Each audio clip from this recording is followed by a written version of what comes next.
Oke, baik. Sebelumnya saya sapa salam penonton dulu boleh? Boleh. Halo teman-teman, saya Vinda Iprihatini, biasa dipanggil Vinda. Nah, di sini pada hari ini saya berkesempatan untuk mengisi acara yang Masya Allah luar biasa sekali ini, Rumpi, ruang milik Piaut. Oke, dengan senang hati saya akan berbagi cerita kepada teman-teman semuanya. Alasannya kenapa saya memilih jurusan Piaut ini ya. Nah, mungkin seperti pada teman-teman pada umumnya banyak yang mengalami hal seperti saya ini bukan langsung tiba-tiba milih Piaut, bukan, tapi karena saya itu merasa salah jurusan. Nah, dari situ. Nah, kenapa sih kok salah jurusan tiba-tiba ujung-ujungnya jadi kepala sekolah Piaut? Kan mungkin ada yang bertanya seperti itu ya. Nah, jadi dulu awal saya masuk kuliah itu Piaut memang bukan menjadi jurusan pilihan utama saya, betul. Jadi saya memiliki beberapa jurusan yang ingin saya pilih, tetapi qadarullah akhirnya di Piaut lah yang dipilih. Jadi dulu itu saya ingin sekali ambil jurusan psikologi, sosiologi, itu salah satunya kesehatan masyarakat. Nah, di antara itu pilihan saya. Nah, tapi pada waktu itu saya mengikuti ujian mandiri. Nah, dan ternyata ujian mandiri itu pilihan nomor 1 adalah pilihan yang paling kita minati. Jadi kalau misalnya kita lolos di ujian mandiri, otomatis dulu pilihan saya di Piaut kan nomor 1, otomatis saya masuk juga Piaut. Nah, kenapa saya taruh Piaut ke dalam pilihan paling atas? Karena saya dulu menempatkannya sesuai dengan peluang dan peminat gitu. Nah, singkat cerita, akhirnya saya keterima di Piaut tuh. Waktu keterima masih seneng-seneng aja. Wah, alhamdulillah saya bisa keterima di universitas negeri di salah satu di Semarang gitu ya. Nah, tapi setelah saya cari tahu apa itu Piaut, ternyata jadi guru PAUD gitu. Dan saya sedikit shock karena pilihan itu tidak sesuai dengan harapan saya. Saya tidak mau menjadi guru PAUD karena kan ya memang tahu sendiri zaman sekarang kalau orang belum tahu menjadi guru PAUD itu sangat-sangat diremehkan ya kan, itu masih terjadi sampai sekarang gitu. Dan akhirnya sampai berjalannya waktu sampai semester 3 itu saya masih kurang menyukai apa yang menjadi pilihan saya saat ini. Jadi masih galau, kenapa sih saya harus masuk di Piaut gitu. Dan itu juga belum benar-benar cari tahu manfaatnya gitu. Nah, tapi hikmah yang saya ambil dari kejadian ini, ada salah satu dalam Al-Quran surat itu mengatakan intinya pada seperti ini. Jadi kayak apa yang menurutmu terbaik itu belum tentu menurut Allah terbaik, dan sebaliknya apa yang menurutku tidak baik itu menurut Allah baik. Nah, kurang lebih seperti itu. Jadi itulah kenapa saya bisa berada di jurusan Piaut seperti itu. Baik, terima kasih. Nah, terus kan selama kuliah Mbak Vinda juga menjadi freelance sama jadi guru les private tuh. Nah, gimana sih Kak caranya kita itu bisa membagi waktu antara kuliah, freelance, bahkan sampai jadi guru les private? Boleh dong? Oke, boleh sekali. Nah, semua itu tergantung prioritas ya. Kita kan punya waktu 24 jam. Nah, kita bisa memprioritaskan mana saja hal-hal yang paling penting terlebih dahulu, termasuk kuliah, menjadi kerja di freelance seperti itu, sama menjadi guru les tentunya. Nah, saya itu memprioritaskan kuliah itu wajib nomor 1. Jadi setelah selesai, betul, kuliah nomor 1, apapun yang kegiatan saya ikuti yang lainnya itu nomor 2. Yang penting studi saya selesai, saya bisa mengerjakannya dengan baik. Nah, nanti saya baru ambil freelance jadi guru les gitu. Tentunya di sela-sela waktu sih biasanya itu setelah selesai kuliah. Kalau semester 1 sampai semester semester 4, semester 5 itu kan masih padat sekali. Jadi biasanya saya hanya ambil jadi guru les ya. Pertama sih orang-orang yang ada di sekitar rumah saya gitu. Saya membranding diri kalau saya kuliah di jurusan PAUD, terus kemudian saya dimintai tolong untuk membantu anak-anak tetangga saya untuk belajar gitu. Nah, kebetulan juga di rumah kan ada ibu ngajar TTT gitu, jadi kan mungkin relasi untuk anak-anak kan banyak gitu. Jadi akhirnya saya dapat tawaran guru les mulai dari situ, kemudian berkembang dari yang tadinya saya tidak kenal, jadi orang jadi tahu saya, jadi akhirnya diminta untuk menjadi guru les. Terus kemudian kalau freelance sebetulnya saya ambil di sela-sela cuti semester gitu. Biasanya kan liburan semester, maaf. Jadi liburan semester itu kan ada kurang lebih berapa bulan ya? 1 bulan ya, 1 sampai 2 bulan. Nah, itu saya gunakan untuk bekerja. Jadi apa saja pekerjaan yang menurut saya itu halal dan saya bisa menghasilkan, kenapa tidak? Karena kan ya zaman saya jadi mahasiswa dulu, zaman saya itu kan untuk print-printan dan lain sebagainya itu kan saya sudah belajar untuk bertanggung jawab atas hal itu semua. Jadi di sela-sela liburan semester saya ambil pekerjaan freelance gitu. Dan alhamdulillah ada bos-bos saya dulu yang baik, jadi mengizinkan saya untuk bekerja selama liburan semester itu aja sih. Jadi ya tergantung kitanya aja. Jadi bagi waktu prioritas utama tetap kuliah gitu. Jadi bisa yang lainnya, sisanya itu bisa kita ambil guru les atau pekerjaan yang lainnya seperti itu. Oke, jadi kuliah tetap yang utama ya. Betul sekali. Harus selesai tepat waktu. Nah, itu oke. harus jadi prioritas. Betul. Nah, aku mau tanya juga, kan sekarang sudah jadi kepala sekolah ya, Masya Allah banget. Nah, apa sih tantangan yang Mbak Vida hadapi selama kuliah sampai bisa jadi kepala sekolah sekarang ini? Sebenarnya tantangan itu sangat banyak sekali ya. Kalau misalnya diceritakan satu persatu ya waktunya panjang sekali, betul. Nah, yang menjadi tantangan sebenarnya ya dari diri saya sendiri sih. Ketika saya malas mengerjakan sesuatu, nah itu menjadi tantangan buat saya sendiri. Nah, orang lain itu menurut saya istilahnya orang yang berdampingan dengan hidup, jadi kendali dalam hidup saya ya saya pegang sendiri. Jadi kalau misalnya dibilang tantangan itu kebanyakan berasal dari diri saya, betul. Tantangan terbesarnya yaitu saya kan di Semarang, untuk ke kampus itu dulu saya menggunakan BRT. Jadi selama kuliah tantangannya kurang lebih seperti itu. Jadi saya harus gimana caranya dari rumah ke sekolah dengan jarak yang bisa dibilang cukup jauh, dengan transportasi umum bisa sampai dengan tepat waktu. Itu menurut saya salah satu tantangan ya. Apalagi mungkin di zaman sekarang jarang sekali ada mahasiswa yang mau menggunakan transportasi umum. Kalaupun ada itu juga ya bisa dibilang banyak juga sih. Nah itu tantangannya. Kalau misalnya dulu itu ada dosen saya minta kuliah pagi jam 6. Nah misalnya jam 6 padahal betul jam 6. Tahu sendiri mungkin ya Bapak ini yang sangat terhormat, Masya Allah, saya senang sekali bisa diajarkan kuliah dengan beliau. Jadi kalau misalnya jam 6 masuk kuliah, itu saya gimana caranya dengan transportasi umum itu bisa sampai kampus sebelum jam 6. Jadi benar-benar habis subuh itu kurang lebih sekitar 4:30 itu saya sudah standby di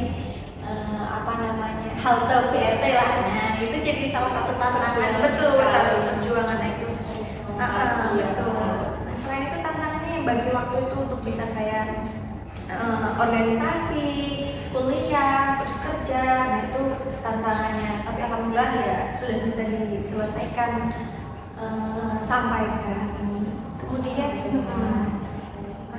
tadi tantangan menjadi kepala sekolah ya. Betul. Jadi saya itu berawal masuk kerja tidak langsung otomatis dari kepala sekolah, karena kan mungkin beberapa teman-teman yang tahu saya itu bertahap, betul sekali. Jadi kan apalagi ini pekerjaan pertama saya, maksudnya saya pertama kali kerja yang benar-benar official gitu ya. Kalau misalnya yang untuk freelance tadi kan mengisi waktu liburan, nah ini kan benar-benar yang di bawah naungan yayasan seperti itu. Dulu saya pertama kali kerja itu mendaftar sebagai guru biasa gitu di Bisa Belajar Anak Semarang ini. Itu atas rekomendasi dosen juga gitu. Waktu saya saya mau masuk S2 ini, saya daftar di Saung Belajar Anak Semarang ini. Nah, alhamdulillahnya kok saya dipertemukan lagi dengan orang baik, dengan ownernya yang sangat baik. Jadi beliau mengizinkan saya untuk bekerja sambil kuliah gitu, atau kuliah sambil bekerja. Nah, itu jadi tantangan juga bagi saya karena kan memang menjadi guru PAUD, apalagi di SBAS ini kan ada full day school, jadi saya harus bisa membagi waktu antara saya kuliah dan juga saya bekerja gitu. Nah, itu tadi yang jadi salah satu tantangan saya gitu di situ. Jadi saya harus bagi waktu misalnya saya diizinkan selesai ngajar jam 12, nanti kemudian lanjut kuliah. Itu salah satu tantangan terberat saya karena kan memang betul dikatakan kuliah sambil bekerja itu sangat berat. Nah, itu terutama pada sedikit sekali. betul. Nah, fisiknya kita terlalu harus kuat, mental, otak, fokus itu harus terbagi semuanya. Jadi terkuras. Jadi kalau saya harus apresiasi sih untuk orang-orang yang sampai sekarang tuh kuliah sambil bekerja, itu hebat sekali. Betul, itu salah satu tantangannya. Nah, itu berjalan kurang lebih setengah tahun saya menjadi guru PAUD itu. Nah, kenapa saya di SBAS itu? Karena menurut saya itu di SBAS adalah TK-TK yang memiliki kurikulum yang saya minati gitu. Sebetulnya memang ini bukan bermaksud flexing atau sombong, bukan ya. Jadi karena dulu saya juga pernah mendapatkan beberapa tawaran di sekolah-sekolah TK konvensional pada umumnya gitu.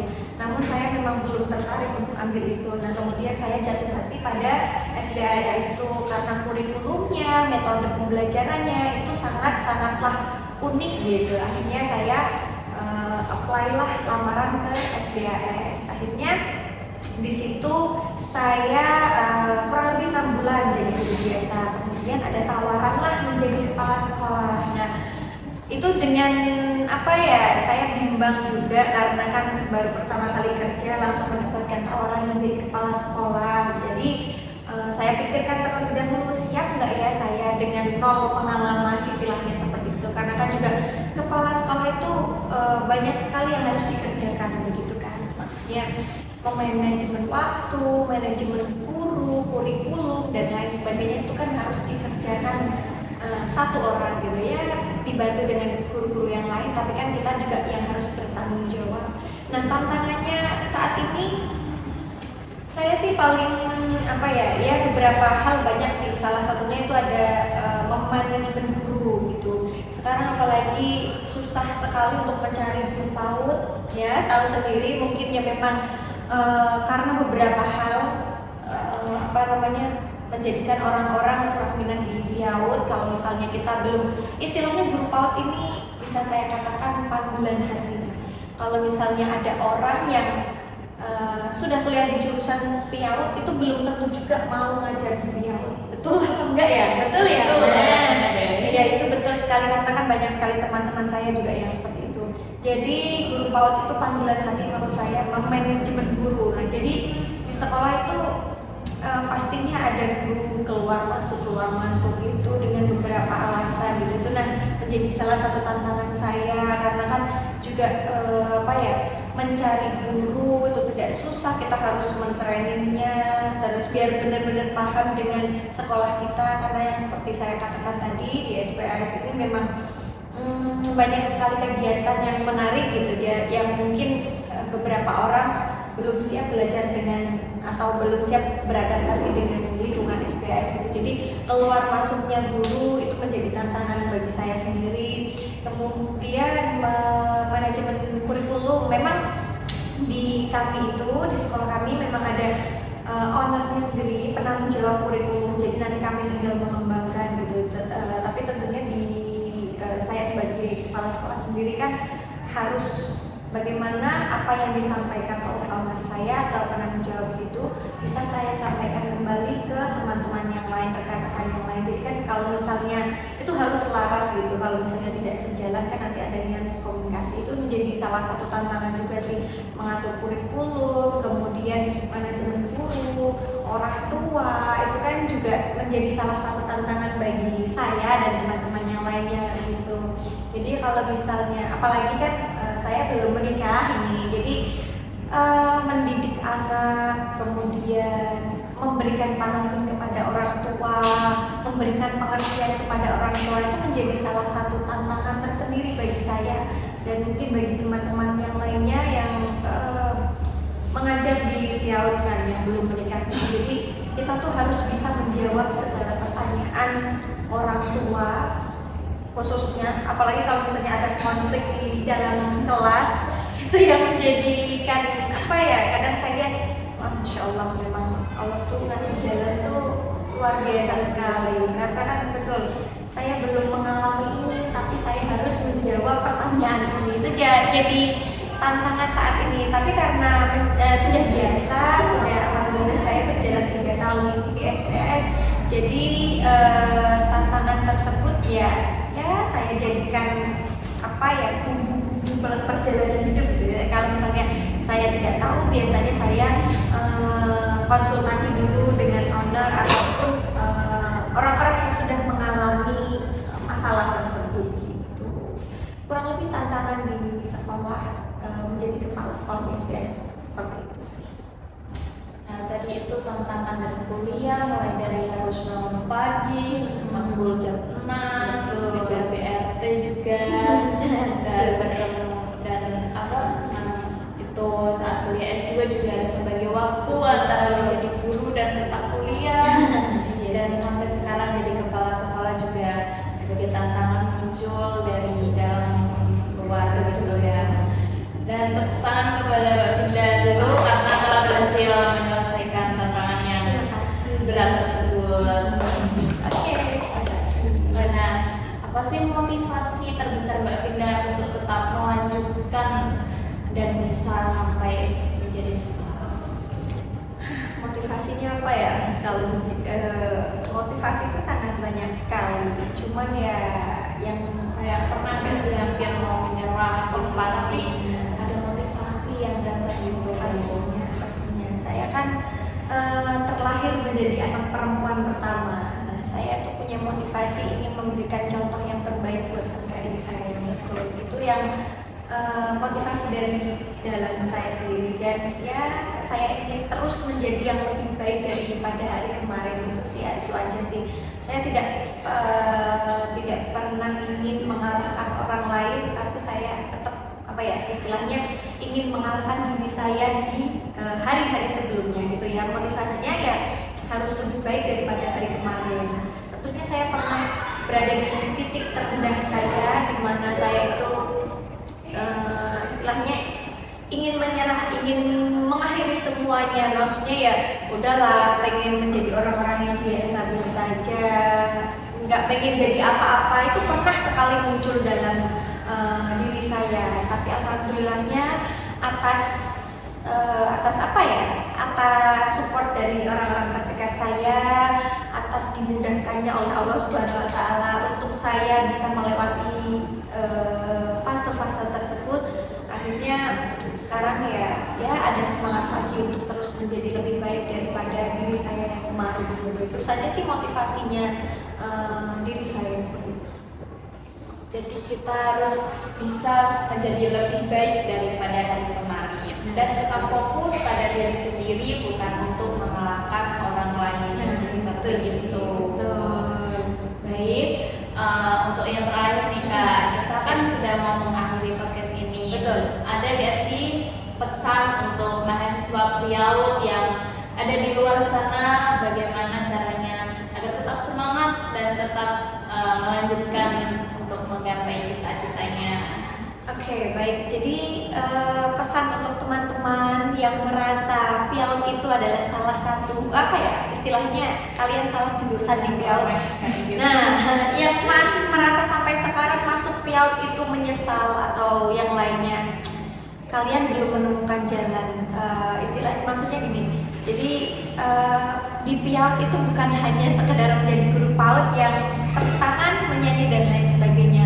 Jadi kalau kalian masuk di jurusan PIAUD, berbanggalah karena Sejatinya guru PAUD itu adalah bekal kita menjadi orang tua, itu sangat fakta. Dan saya itu mengagumi PAUD itu semenjak saya yakin kalau di PAUD itu memang benar-benar banyak manfaatnya, kurang lebih semester 3 yang semester 3 dulu. Jadi yang merasa salah jurusan, kalian jangan lagi merasa salah jurusan. Di guru PAUD itu tidak hanya menjadi guru PAUD, kalian bisa menjadi kepala sekolah, kalian bisa menjadi owner sekolah, kalian bisa menjadi pengusaha, kalian bisa menjadi apa saja yang kalian mau. Jadi jangan berkecil hati kalau saat ini Anda di jurusan PAUD, harusnya Anda berbanggalah karena Anda karena teman-teman semua akan menguasai sekali banyak ilmu parenting untuk persiapan kehidupan yang mendatang. Seperti itu saja sih pesan-pesan untuk teman-temannya. Jangan lupa juga prioritaskan kuliah terlebih dahulu. Teman-teman bisa mengambil kegiatan apapun atau organisasi sebanyak apapun. Yang penting kuliah nomor 1 selesaikan. Kalau bisa lulus di semester 7, kenapa tidak gitu. Itu saja sih buat teman-teman. Oke, pesannya untuk saya juga ya kayak ini. Betul. Karena saya juga mahasiswa PIAUD. Iya, betul sekali. Ya, terima kasih Mbak Vinda atas pesannya kepada mahasiswa PIAUD dan juga saya termasuk. Sama-sama. Dan yang terakhir, kita kan ini podcast Rumpi. Betul, ya. Sebelum mengakhiri ini, boleh dong kasih kesan dan ya kesannya mengikuti podcast Rumpi ini. Oke, baik. Ini bisa dibilang podcast pertama saya. Waduh, podcast iya perdana bagi saya karena memang sebelum-sebelumnya paling saya hanya diminta tolong untuk mengisi acara ataupun menjadi moderator gitu. Ini kan kalau misalnya podcast kan wow kayak seperti artis-artis. Nah, jadi kesannya saya ini happy sekali ya teman-teman mengikuti podcast Rumpi Ruang Milik PIAUD. Nah, Ruang Milik PIAUD ini saya sangat senang sekali, apalagi dengan teman-teman yang mengajak saya untuk kesini, excited sekali. Mereka menyiapkannya dengan baik. Jadi saya merasa sangat senang bisa diundang di acara Rumpi ini. Semoga apa yang saya sampaikan ini menjadi manfaat untuk teman-teman semuanya, dan saya juga mohon maaf apabila ada tutur kata atau perilaku saya yang kurang berkenan selama podcast ini. Saya mohon maaf yang sebesar-besarnya seperti itu. Ambillah apa yang baik, yang buruk tolong ditinggalkan seperti itu. Oke, baik. Karena kita rasa sudah cukup ya podcast pada hari ini. Ya. Izinkan saya menutup dengan bacaan hamdalah. Alhamdulillah